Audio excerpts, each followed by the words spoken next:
There we go. We have two more games to bring to you, as well as information on a third game, leaving all but one game left outstanding in the first round of fixtures. Those games are that we're going to be talking about the Illustrated Snotlings of Sam versus the Somebody's Wood Elf team of Liam. As you can see from the table, I'm probably sure you can guess what results occurred, as that was a victory for Liam in a 3-1 victory, but 4-3 on casualties to the Illustrated Snotlings. I'll move over so you can see those right there, which does mean Liam qualified himself for the touchdown bonus and the casualty bonus of having 3 of each, as well as Sam getting himself the casualty bonus for having 3 casualties, leaving Liam walking away with 10 league points for this match and Sam with 3. Very well done, and there was a lot of pain, but the Wood Elves, from what I believe, the casualties were minor, so they have managed to get out of this relatively unscathed, and so has Kenny, the commission-sponsored murder. He has survived. That 10 grand bounty is still floating in the atmosphere. I'm not going to go through top scorers and top passes and top casualty dealers yet, because the tables are relatively boring when it's only so many games in, but we will get to those very, very soon. Looking now at the teams. This is the Wood Elf team, which has changed a lot. Eric, number 10, the War Dancer, has gained himself Strip Ball. Add to his pro, which is going to be nasty. He's going to be nasty. Because he is basically signing himself up to be the main engager of any balls that may be floating around or in somebody else's hands. Also, Derek, his catcher, has picked up Diving Catch, so giving that extra bit of space for potential misleadings from LeBron, the passer. And it leaves now his team value, despite still, remember, no rerolls, and obviously, because he hasn't purchased any in the preseason, his rerolls are now going to be 100,000 each. Still rocking no rerolls, but with a team value of 1.195 million. It's an interesting team, but I believe once Luck leaves, it can implode. And this is a future note for all coaches. Because of how I'm forced to show the screen so you guys can see, can coaches that are able to please submit rosters in an Excel or Google Doc format like this? The simple fact, I will show you. This is the Snotling team, and unfortunately, as you can see, I am very limited in how I can show it you because I have to show a very corner piece of my screen, because the screen you will look at is bigger than the recording canvas. So without making everything blurry and or illegibly tiny, it's about the best I can do, guys, and I apologise. But luckily there has been no changes to Sam's team. We still have the full 16. And it does obviously mean no star players, but it's still a team value of 800,000, which, despite having 2 trolls, 2 pom trucks, and a few other little players here and there, it's interesting. Very interesting. Looking at the Segunda Division now, I will quickly explain the one match before we actually go through the final result of the other. The match between the Xandria Power Slaves and the Roaring Juniors, John and Adam. Adam, because of work and travel and things like that, has had to concede that game because they were supposed to play Tuesday Gone. And Adam chose not to play, despite both of them being there. And obviously he was explaining because of the issues with travel and stuff. So he's going to be put into special measures, the same as Nigel, to try and get fixtures done where possible, rather than trying to have any enforcement over doing them on Tuesdays, because at the end of the day, I would rather people be able to play than not, because that's just basic logic. He did concede this match, and then obviously his next game will be against Lee in the Primera Division, the Lily May Primera Division. And going forward, we'll try and sort fixtures out. So his fixtures and Nigel's fixtures will be done on odd off schedule, so expect it. It does mean it was a 3-0 to John's team, the Kehmris. Despite the game being partially played, the results so far in the game have been scrapped. It does mean, however, he's now got 11 points because he claimed himself touchdown, cas, and clean sheet bonus because obviously 3 touchdowns, 3 casualties, and didn't concede. It's unfortunate. I don't like to accept concedes, but at the end of the day, I would rather people be comfortable and happy to play. Let's have a look, though, at the game that did finish, which was Shaun of the Undead versus the Badlands Black Orcs. Undead versus Orc. This match ended early, only by 2 turns, though. It was turn 6 of the second half, if I remember right, as both coaches agreed they felt the game had come to a satisfying conclusion, and I allowed it because both of them agreed. It was a 1-0 to the Shambling Undead team, Shaun of the Undead, and it was 1-0 to Shaun of the Undead in casualties as well. But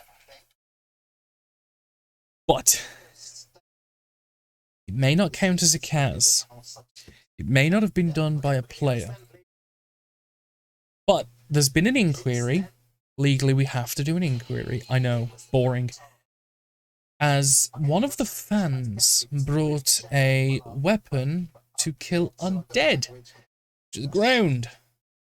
And when Shaun, the mummy, was pushed into the crowd, it was used. And Shaun died. Painfully, gruesomely, all of the things Blood Bowl fans want, but there's been an inquiry, the man was arrested, the weapon was confiscated, and then was sold back to the fan for a nominal fee of 5,000 gold, I think it was. And then he was allowed to go free after paying a further 5,000 gold in bond. So that has been dealt with, the inquiry is over, but Shaun's dead. He's definitely got red on him. And I know there was also a death caused by the Shambling Undead team, but this one was on the pitch and all sponsored legal murder. And I know there was mention of unions from family members who have lost family from games being brought up, and I have been kindly encouraged to bring forward this message to the coaches. Don't. If more people are to go missing, it is through the fact that unions will get involved. Please don't. That is all. So, as you can see, the table is starting to take further and better shape now. Looking at the points, I'll scroll across so you guys can see. And as far as I was aware, with Nigel's team, there has been no changes, except number 12, Snuzzle, is dead. Luckily, only a goblin, and an unskilled goblin at that. However, this is where the damage was done. Shaun reborn as a zombie instead of the strength 5 mummy.